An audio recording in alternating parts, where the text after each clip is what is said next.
Chapter 14. The Pirate Ship. One green light, squinting over Kidd's Creek, which is near the mouth of the Pirate River, marked where the brig, the Jolly Roger, lay, low in the water, a rakish-looking craft, foul to the hull, every beam in her detestable, like ground strewn with mangled feathers. She was the cannibal of the seas, and scarce needed that watchful eye, for she floated immune in the horror of her name. She was wrapped in the blanket of night, through which no sound from her could have reached the shore. There was little sound, and none agreeable, save the whir of the ship's sewing machine, at which Smee sat, ever industrious and obliging, the essence of the commonplace, pathetic Smee. I know not why he was so infinitely pathetic, unless it were because he was so pathetically unaware of it.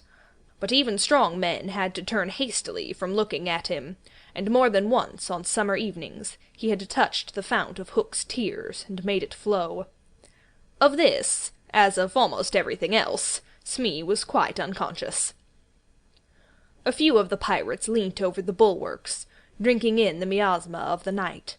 Others sprawled by barrels over games of dice and cards, and the exhausted four who had carried the little house lay prone on the deck, where even in their sleep they rolled skilfully to this side or that out of Hook's reach, lest he should claw them mechanically in passing.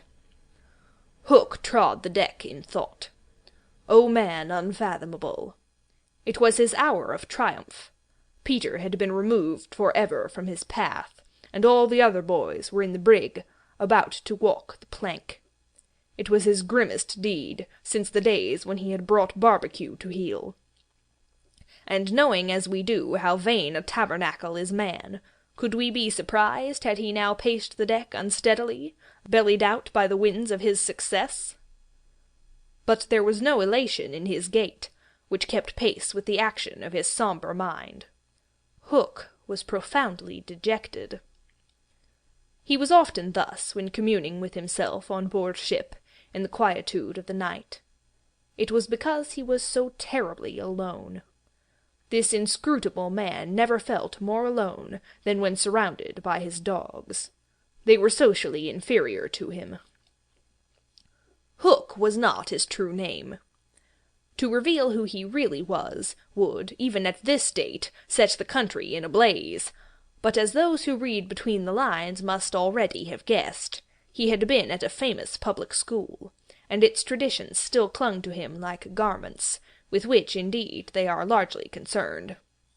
Thus it was offensive to him even now to board a ship in the same dress in which he grappled her, and he still adhered in his walk to the school's distinguished slouch. But above all, he retained the passion for good form. Good form. However much he may have degenerated, he still knew that this is all that really matters. From far within him he heard a creaking, as of rusty portals, and through them came a stern tap, tap, tap, like hammering in the night when one cannot sleep. "Have you been good form today?" was their eternal question. "Fame, fame, that glittering bauble, it is mine," he cried. "Is it quite good form to be distinguished at anything?" the tap-tap from his school replied. "I am the only man whom Barbecue feared," he urged. "and Flint feared Barbecue." "Barbecue, Flint, what house?" came the cutting retort. Most disquieting reflection of all. Was it not bad form to think about good form? His vitals were tortured by this problem.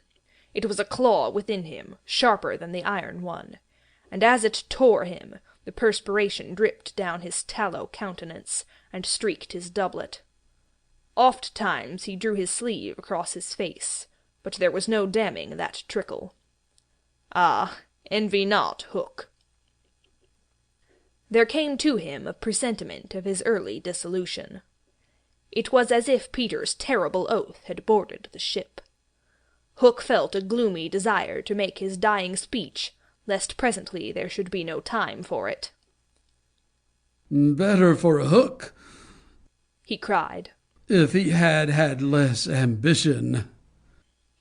It was in his darkest hours only that he referred to himself in the third person. No little children who love me.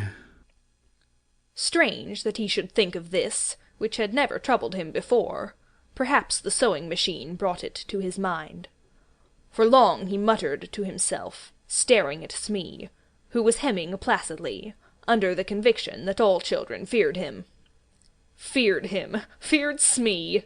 There was not a child on board the brig that night who did not already love him.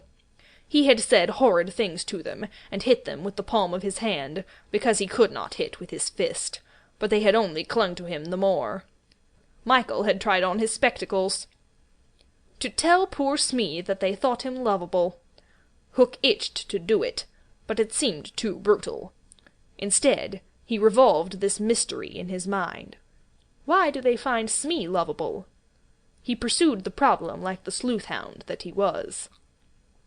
If Smee was lovable, what was it that made him so? A terrible answer suddenly presented itself. Good form? Had the boatswain good form without knowing it, which is the best form of all? He remembered that you have to prove you don't know you have it before you are eligible for pop. With a cry of rage he raised his iron hand over Smee's head, but he did not tear. What arrested him was this reflection. To claw a man because he is good form, what would that be? Bad form. The unhappy Hook was as impotent as he was damp, and he fell forward like a cut flower. His dogs thinking him out of the way for a time, discipline instantly relaxed, and they broke into a bacchanalian dance, which brought him to his feet at once, all traces of human weakness gone, as if a bucket of water had passed over him. Quiet you, Skuggs, he cried, or I'll cast anchor in you. And at once the din was hushed. Are all the children chained so that they cannot fly away? Aye, aye. Then hoist them up. The wretched prisoners were dragged from the hold, all except Wendy, and ranged in line in front of him. For a time he seemed unconscious of their presence. He lolled at his ease, humming, not unmelodiously, snatches of a rude song, and fingering a pack of cards. Ever and anon the light from his cigar gave a touch of colour to his face. Now then, boys, he said briskly. 6 of you walk the plank tonight, but I have room for 2 cabin boys. Which of you is it to be? Don't irritate him unnecessarily, had been Wendy's instructions in the hold, so Tootles stepped forward politely. Tootles hated the idea of signing under such a man, but an instinct told him that it would be prudent to lay the responsibility on an absent person, and though a somewhat silly boy, he knew that mothers alone are always willing to be the buffer. All children know this about mothers, and despise them for it, but make constant use of it. So Tootles explained prudently. You see, sir, I don't think my mother would like me to be a pirate. Would your mother like you to be a pirate, Slightly? He winked at Slightly, who said mournfully, I don't think so. As if he wished things had been otherwise. Would your mother like you to be a pirate, Twin? I don't think so, said the first twin, as clever as the others. Nips would... Stow this gab! roared Hook, and the spokesmen were dragged back. You boy, he said, addressing John. You look as if you had a little pluck in you. Didst never want to be a pirate, my hearty? Now, John had sometimes experienced this hankering at maths prep, and he was struck by Hook's picking him out. I once thought of calling myself Red-Handed Jack, he said diffidently. And a good name, too. We'll call you that here, Bully, if you join. What do you think, Michael? asked John. What would you call me if I join? Michael demanded. Blackbeard Joe. Michael was naturally impressed. What do you think, John? He wanted John to decide, and John wanted him to decide. Shall we still be respectful subjects of the king? John inquired. Through Hook's teeth came the answer. You would have to swear down with the king. Perhaps John had not behaved very well so far, but he shone out now. Then I refuse, he cried, banging the barrel in front of Hook. And I refuse, cried Michael. Rule Britannia, squeaked Curly. The infuriated pirates buffeted them in the mouth, and Hook roared out, That seals your doom. Bring up their mother. Get the plank ready. They were only boys, and they went white as they saw Jukes and Checo preparing the fatal plank. But they tried to look brave when Wendy was brought up. No words of mine can tell you how Wendy despised those pirates. To the boys there was at least some glamour in the pirate calling, but all that she saw was that the ship had not been tidied for years. There was not a porthole on the grimy glass of which you might not have written with your finger, "Dirty pig," and she had already written it on several. But as the boys gathered round her, she had no thought, of course, save for them. So, my beauty, said Hook, as if he spoke in syrup. You are to see your children walk the plank. Fine gentleman though he was, the intensity of his communings had soiled his ruff, and suddenly he knew that she was gazing at it. With a hasty gesture he tried to hide it, but he was too late. Are they to die? asked Wendy, with a look of such frightful contempt that he nearly fainted. They are, he snarled. Silence all, he called gloatingly. For a mother's last words to her children. At this moment, Wendy was grand. These are my last words, dear boys, she said firmly. I feel that I have a message to you from your real mothers, and it is this. We hope our sons will die like English gentlemen.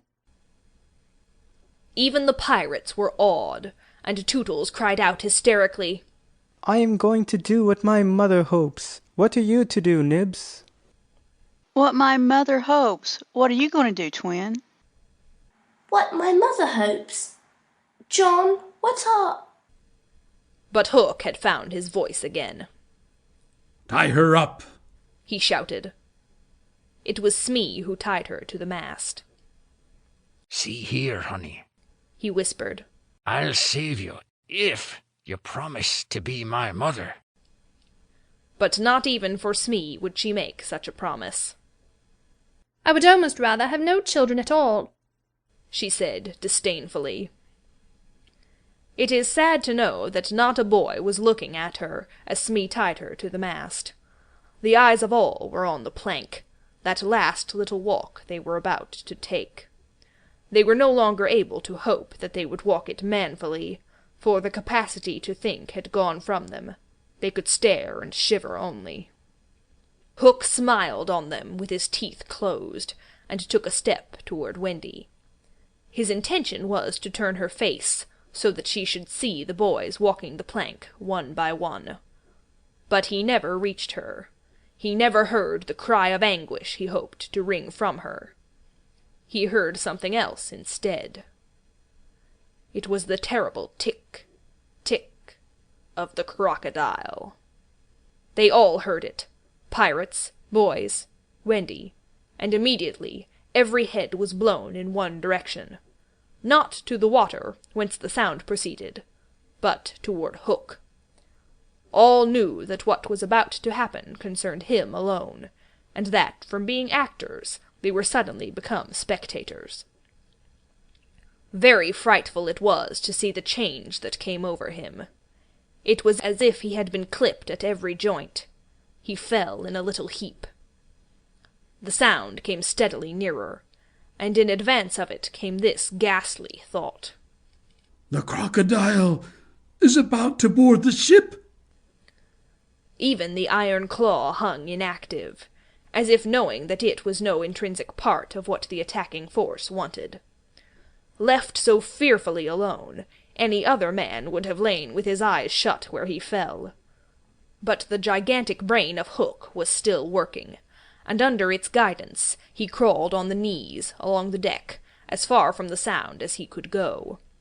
The pirates respectfully cleared a passage for him, and it was only when he brought up against the bulwarks that he spoke. "Hide me!" he cried hoarsely. They gathered round him, all eyes averted from the thing that was coming aboard. They had no thought of fighting it. It was fate. Only when Hook was hidden from them did curiosity loosen the limbs of the boys, so that they could rush to the ship's side to see the crocodile climbing it. Then they got the strangest surprise of the night of nights, for it was no crocodile that was coming to their aid. It was Peter. He signed to them not to give vent to any cry of admiration that might rouse suspicion. Then he went on ticking. End of chapter 14.